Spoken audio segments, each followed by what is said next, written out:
Meico Marquette Whitlock was one of the very first people we thought of when we put this segment together. We were so lucky to work with Meico through SG Engage and the Blackboard Institute. He has a focus on mindfulness that we thought would be particularly relevant for all of us today. So Meico is the founder and CEO of The Mindful Techie, and he works with purpose-led people and organizations to help them be more productive and to create more balance in their work and their lives. Meico has worked for 2 decades in the nonprofit and public sectors, helping individuals and connect the technology, information, and people they work with, all with an eye to wellness and lasting social impact. So today, Meico is going to ask you to think about how you can incorporate mindfulness and intentionality into your daily practice. So Meico, take it away. Do you wish you could wave a magic wand and have things go back to normal?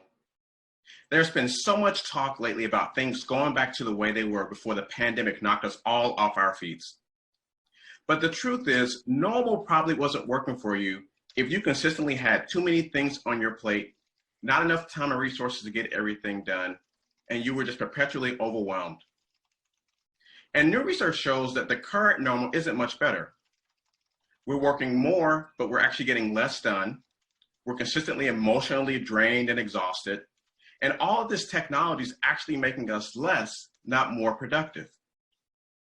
Take the example of overwhelmed Olivia. She's a change maker working to make a difference in the lives of students from under-resourced communities.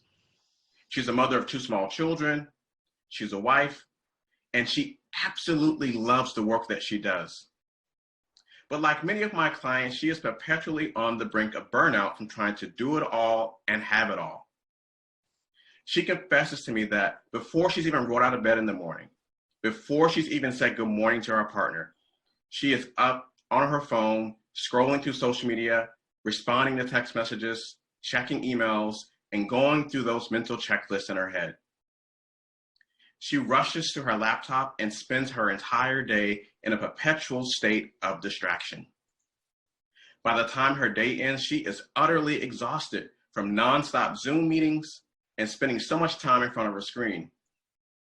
She barely has anything left over for her loved ones. And by the time she falls asleep at night, the last thing that she sees are her devices.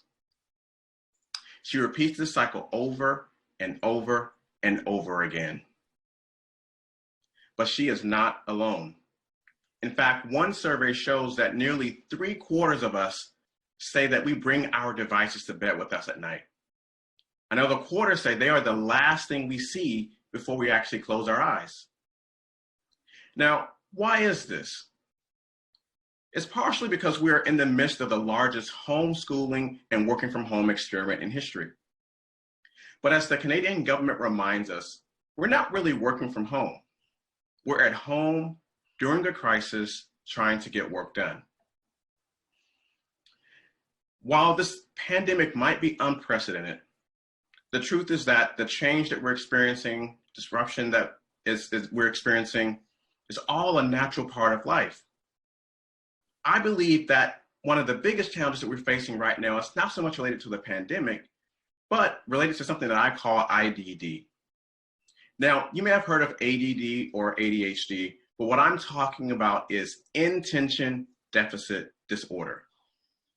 This is a condition where we find ourselves wandering through life on autopilot. We find ourselves being busy without any real meaning, without really any intention. We're just moving through life. And for many of us, it starts first thing in the morning when we wake up. Just like Olivia, from the moment we open our eyes, we're rushing and hurrying mindlessly from one thing to the next until it all becomes a blur. And then we relegate our loved ones to supporting cast members as we become the really important, very busy superstars in our busy, distracted lives. Now, you may be busy, your inbox may be overflowing, your calendar may be booked with back-to-back Zoom meetings, but the truth is being busy doesn't mean that you're getting anything meaningful done. It doesn't mean that you're actually making a positive impact in the world. The truth is, you don't need more time, you don't need more tech tools. What you need are fewer things on your plate, firmer boundaries, and clearer intentions. Now, if any of this is resonating with you, by now you're probably asking yourself, how can you create more balance in your life? Or maybe more specifically, how can you create more tech life balance in today's changing world? Well, I'm glad you asked. The simple answer requires us to actually create firmer boundaries around when, where, and how we're actually using our technology. I call these boundaries our rules of engagement. These allow us to establish when we're going to be available for work and for our personal life, how to reach us when something's urgent versus non-urgent, and when folks in our life can actually expect a response. Going through this process of establishing these boundaries allows us to lower our anxiety level about the need to be on and available 24/7, and it takes the guesswork out of when, where, and how we're going to be available. Now, the longer answer to how we actually create lasting balance in our life requires us to answer what I think is one of the most profound questions that we can ask. And that question is, at the end of my life, what will be my lasting impact and legacy? At the end of my life, what will be my lasting impact and legacy? Think about it. At the end of your life, what will have mattered? How you've actually made a positive impact on the world? I can tell you that for Olivia, she desires nothing more than to be the best mother and the best wife that she can possibly be. She also wants to ensure that her students understand that their lives truly matter. So, your BBCon 2020 action for tomorrow is to put away your devices and make an appointment with yourself to establish your rules of engagement.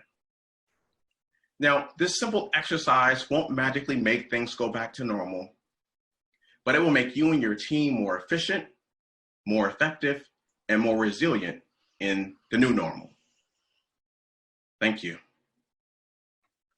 Thanks, Meico. So I hope you all make an appointment with yourself to write out your own rules of engagement.